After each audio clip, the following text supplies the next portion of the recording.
Hello friends, मैं आपका construction guide civil engineer Pradeep Singh आपका स्वागत करता हूं।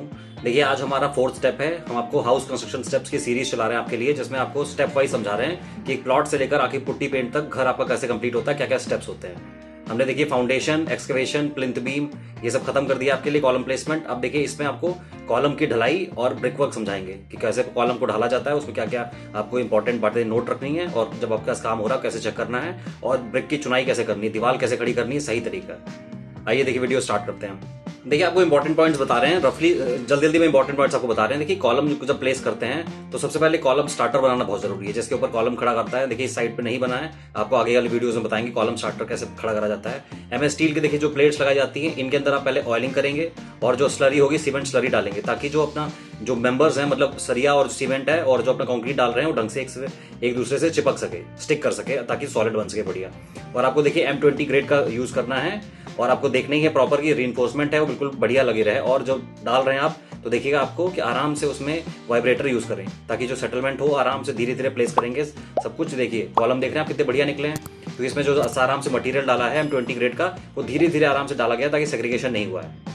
आराम से देखिए इसमें क्या क्या बारीकियां होती हैं। आपको वाइब्रेटर यूज करना है, M20 ग्रेड यूज करना है, और नीचे पहले स्टार्टर बनाना है। देखिए इसमें स्टार्टर नहीं बना था, मगर फिर भी ये ग्राउंड फ्लोर की साइड है तो आराम से हो गई, मगर वैसे। और आपको देखिए कॉलम जब प्लेस हो जाए तो आपको स्ट्रेट चेक करना है कि सीधा है नहीं सीधा है। तो इसके लिए आपको प्लम बॉब, आपको धागा सूता ये सब यूज करना पड़ेगा, और सारे कॉलम का डिस्टेंस देखना पड़ेगा। और इसके बाद देखिए जब ब्रेक वर्क होता है, कॉलम के बीच का ब्रेक वर्क, इसमें बड़ा ध्यान देना होता है आपको। देखिए ब्रेक वर्क में क्या होता है, जो आउटर वॉल्स हैं आपकी, आउटर वॉल आपको 9 इंच की रखनी होती है, और इनर वॉल्स आप 4 इंच की रख सकते हैं।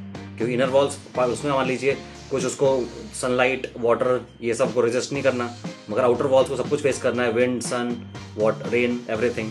तो आपको आउटर 9 इंच की रखनी है, इनर आपको 4 इंच की रखनी है। और देखिए क्या होता है, जो मोटार यूज करना है आपको, वो एक 4 मसाला होता है। जो मसाला यूज करना है ईंटों के बीच में 1 4 या 1 5 यूज करना है। 1 4 सबसे बेस्ट होता है, 1 5 से भी काम चल जाता है। देखिए ब्रिकवर्क में आपको बहुत चीज ध्यान रखनी होती है। जैसे ब्रिकवर्क आपके सामने हो रहा है, जब प्लिंथ बीम के ऊपर से ब्रिकवर्क स्टार्ट होता है तो आपको देखिए सबसे पहले तो जो आपकी खिड़की वाली हाइट होती है, जहां विंडो स्टार्ट होती है, आप देख रहे होंगे, तो वहां आपको एक बैंड देना होता है जिसको सिल बैंड बोला जाता है। उसमें आपको 10 mm की सरिया डालनी पड़ती है, ताकि वहां पे कंटिन्यूटी ब्रेक हो जाए और स्ट्रेंथ हो जाए, पूरा वॉल लोड पे ना आए। तो नीचे क्या होता है, नीचे प्लिंथ बीम, और जहां पे आपकी खिड़की है, जैसे कि खिड़की के नीचे सिल बैंड, और खिड़की जब खत्म होती है तो आपको उसके ऊपर तो पता ही है लिंटल दिया जाता है। और लिंटल क्या करते हैं कुछ लोग कि छोटा सा लिंटल देते हैं, जो आपका जैसे डोर और ये विंडो होता है उसके ऊपर रख देते हैं, ब्रिक के ऊपर। देखिए यहाँ पे वही किया गया है, गलत काम है थोड़ा सा। आपको जो लिंटल देना है, ये देखिए नीचे दिख रहा है आपको, ये गलत रखे हुए हैं। यहाँ पे लिंटल भी आपको पूरा प्रोवाइड करना है, पूरा एक बीम से लेकर दूसरे बीम तक, एक कॉलम से लेकर दूसरे कॉलम तक। ये सब बहुत बारीकी वाली चीजें हैं। और ब्रिकवर्क देखिए एक दिन में आपको 3 फीट, 3.5 फीट, 4 फीट मैक्सिमम से ऊपर नहीं जाना, 4 फीट मैक्सिमम है एक दिन में। और आपको दिन में 2-3 बार तराई करनी है कम से कम। देखिए जो मसाला यूज करना है आपको 1 4, 1 5, 1 6, ये आपके पास ऑप्शन है। और दूसरा देखिए, जब कॉलम देख रहे हैं आप, ये जो कॉलम और ब्रिकवर्क एक साथ होता है, तो कॉलम के साइड में पहले सीमेंट स्लरी डालें ताकि वो चिपके। और अगर आपको नीड पड़ रही है तो आपको वहां पे वायर मेश लगाना चाहिए, मुर्गा जाली जिसको बोलते हैं, उससे आपकी कभी क्रैकिंग नहीं आएगी। देखिए इनने दिख रहा है आपको वीडियो में, सीमेंट स्लरी लगाई है, आपको दिख रही होगी कॉलम पे, ये सही तरीका है। मगर थोड़ा सा क्या होता है, जब कॉलम को मतलब बढ़िया फिनिशिंग के लिए क्या होता है स्टार्टिंग में, ताकि चिपके, आपको कॉलम में थोड़ा चिपिंग करना जरूरी है। आप जैसे वो हथौड़ा ले लें, हथौड़े से थोड़ा थोड़ा चिपिंग कर लें, ताकि उसमें प्लास्टर भी बढ़िया टिके और सीमेंट का जॉइंट भी बढ़िया लगे। स्मूथ कॉलम बनाया जाता है, मगर बाद में उसको 1-2 दिन बाद चिपिंग करी जाती है। तो ये सारा चीजें आपको ध्यान रखनी है। साइट पे काम कराना बिना किसी इंजीनियर के बहुत दिक्कत हो जाएगी आपको, इसीलिए सुपरवाइजर, इंजीनियर, आर्किटेक्ट किसी की सुपरविजन में ही अपना काम कराएं। और बाकी थोड़ी मोड़ी नॉलेज आप ये आराम से फ्री प्लेटफॉर्म से ले सकते हैं, मगर कभी भी अपना ये सबसे हैवी इन्वेस्टमेंट ऐसे ना करें। आप देख रहे हैं यहाँ पे काफी गलतियां, ना सिल बैंड दिया है, ना लिंटल कंप्लीट दिया है।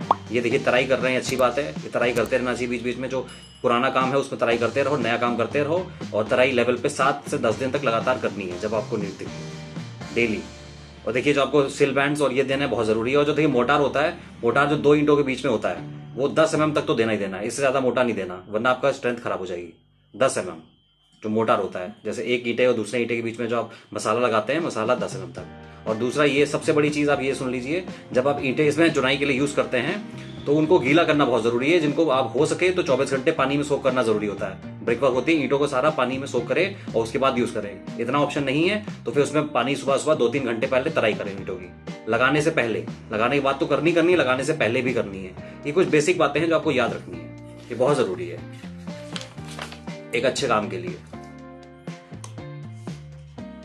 आज जो इस वीडियो में आपको समझा रहे हैं, आपको फिर से रिवाइज करा देते हैं। आपको कॉलम के बारे में और ब्रिकवर्क के बारे में समझा रहे हैं कि कॉलम में क्या क्या बारीकियां होती हैं। कॉलम में जब शटरिंग लगाएं, आपको देखना है कॉलम सीधा रहे, दो कॉलम्स के बीच में डिस्टेंस बराबर है, ये आपको हर टाइम याद रखना है। और जब उसमें मसाला डालें तो मसाला धीरे धीरे पोर करें ताकि सेग्रीगेशन ना हो। और जब मसाला डाल दे तो वाइब्रेटर यूज करें। वाइब्रेटर आपके पास नहीं है तो आपको यूज करना है कोई प्लैंक या सरिया, ताकि धीरे धीरे हिलाते रहें उससे। और उसके बाद आराम से जब हो तो 2 दिन बाद, आपको ठंड में है तो फिर 2 दिन बाद खोलिए कॉलम को, तो गर्मी है तो 1 दिन में खोल लीजिए। और क्या जो ब्रिकवर्क करेंगे तो ब्रिकवर्क तराई, ईंटों को पहले तराई करना है, फिर ईंटों को यूज करना है। और 2 ईंटों के बीच में जो मसाला है 10 mm से ज्यादा का नहीं रखना।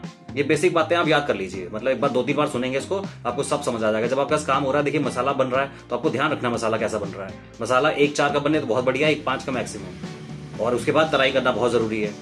और सिल बैंड अपना देना ही देना है ताकि क्रैक ना है। जो दीवार में सबसे बड़ी प्रॉब्लम आती है, चुनाई तो करना बहुत आसान होता है, आपको लगता है इसमें कोई बड़ा काम नहीं है, मगर ये बहुत इंपॉर्टेंट पॉइंट है। जब दीवार में क्रैकिंग आती है तो वो आपकी गलत चुनाई की वजह से होती है। तो दीवार में क्रैकिंग ना आए तो इसके लिए आपको यही सब रखना है, सिल बैंड देना है, लिंटल देना है। और आपको कॉलम ब्रिकवर्क जहां पे जोड़ रहा हो, जहां पे कॉलम और ब्रिकवर्क एक साथ जोड़ रहे हैं, वहां सीमेंट स्लरी लगानी है पहले, और फिर मुर्गा जाली आपको यूज करनी है। तो ये सब आपको छोटी छोटी बातें ध्यान रखनी है। इसीलिए देखिए हमारे साथ बने रहिए, लाइक शेयर एंड सब्सक्राइब करिए इस चैनल को।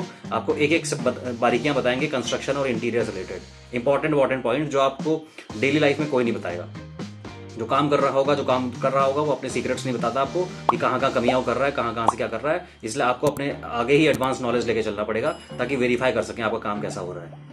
देखिए आप इस वीडियो में देख रहे होंगे, देखने में सब कुछ ठीक लग रहा होगा, मगर इसमें बहुत कमियां हैं। देख रहे हैं आप, बैंड नहीं दिया है, छज्जा दिया है गलत तरीके से दिया है, बांस बल्लियां टेढ़ी लगाई हैं। अभी आपको सब समझाएंगे आगे, अगली वीडियो में जब स्लैब के बारे में समझाएंगे तो ये बांस बल्लियां कैसे लगाते हैं और कॉलम की तराई कैसे करते हैं। आप देख रहे हैं आधा कॉलम सूखा है, आधा गीला है, ढंग से तराई नहीं हुई है। नीचे आप देख रहे हैं जो कॉलम प्लिंथ बीम के नीचे वाला कॉलम है, देखिए कैसे रफली ईंटों से ढाला गया था।